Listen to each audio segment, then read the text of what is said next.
I think that actually what we're seeing is the harvest of the very understated, um, unseen planting of seeds that has been happening in churches and by faithful Christian individuals, and for organisations like Church Army, who have always been in the places where church doesn't reach and doing the kind of groundwork, that those seeds are now being harvested in the same way that they were planted. And so there is something about us, that the church has been faithfully um, planting those seeds of evangelism, even when they weren't seeing results, and things like toddler groups, school assemblies, youth groups, all those tiny seeds that we don't count and we don't measure have been planted and are now some of those are coming to harvest. And so I think for me, there's something about we need to keep planting the seeds because that's what has led to this. Um, I think as well, there is something about we've just gone through Easter, and Easter is that there is something in Easter that can speak to young people about mental health, about struggle, about hope in the midst of all that's going on in the world. And and that that opportunity again, kind of where if they've engaged with assemblies or whatever, that um they've got something of that story that is then speaking to them. But actually, church can speak into things like um, the darkness, and when you can see that things are broken in the world, Christianity says, yes, we recognize that. We don't pretend it's not there. Here's the response. Here's the hope. Here's the light. And so I think for young people, seeing that um, offers hope, and it offers an alternative to capitalism and um, sort of the stuff in the world that is creating anxiety and all the rest of it.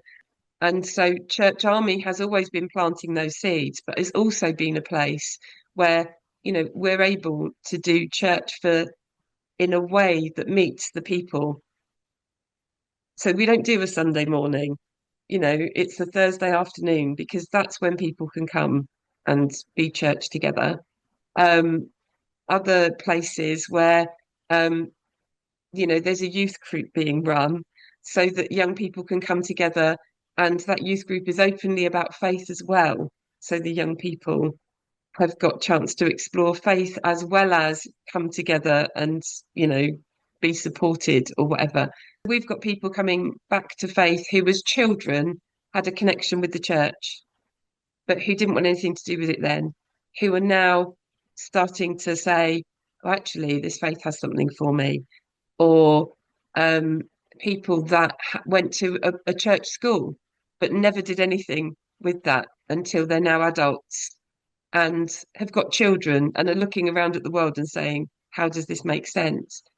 But equally, people whose grandparents were faithful in praying for them. And so, that's probably something they might never even know has been significant in that leading them to faith. And so that I think that's part of it, is that the understated nature of it means that it's unmeasurable, it's unknowable where and how those seeds have been planted. It's the parable of the sower, isn't it? The seed has just been scattered and some of it has landed in fertile ground, but then it takes time to grow. Where the church isn't, Church Army is often.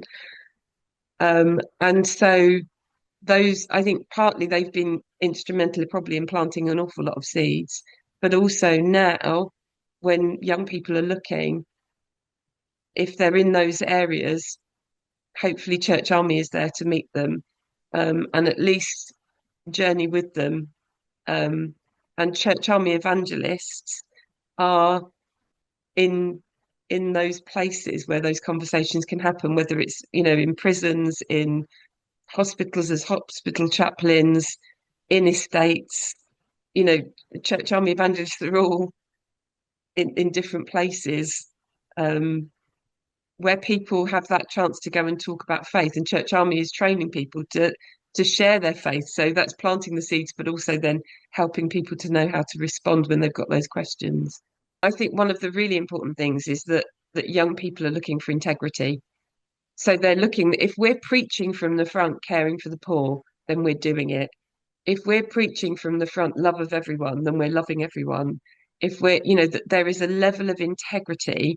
And so that is also then about, we don't need to be cool, that actually, and interestingly, I came to faith at an evensong with six elderly people, and I was 20 something, but I was looking.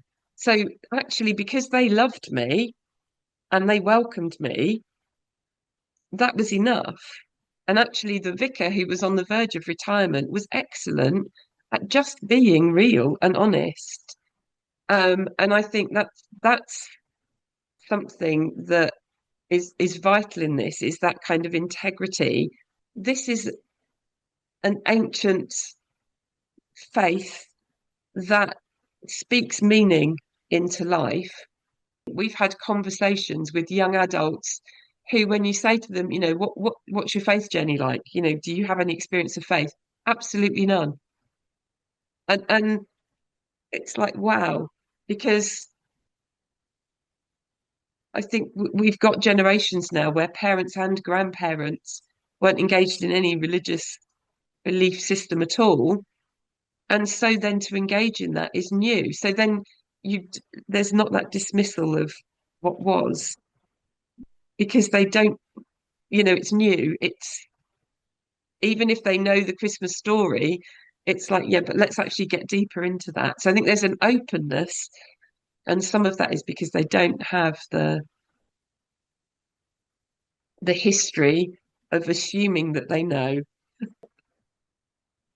I think for me that the big thing is the fact that organizations like Church Army, and particularly Church Army, it is that thing where they have been faithfully doing the groundwork, of which now we see the growth. And so we need to keep investing in that groundwork, because otherwise we don't see the harvest in generations to come. Um, and it's easy to celebrate the harvest, but it's that understated, quiet work that is the thing that makes the difference in the long term.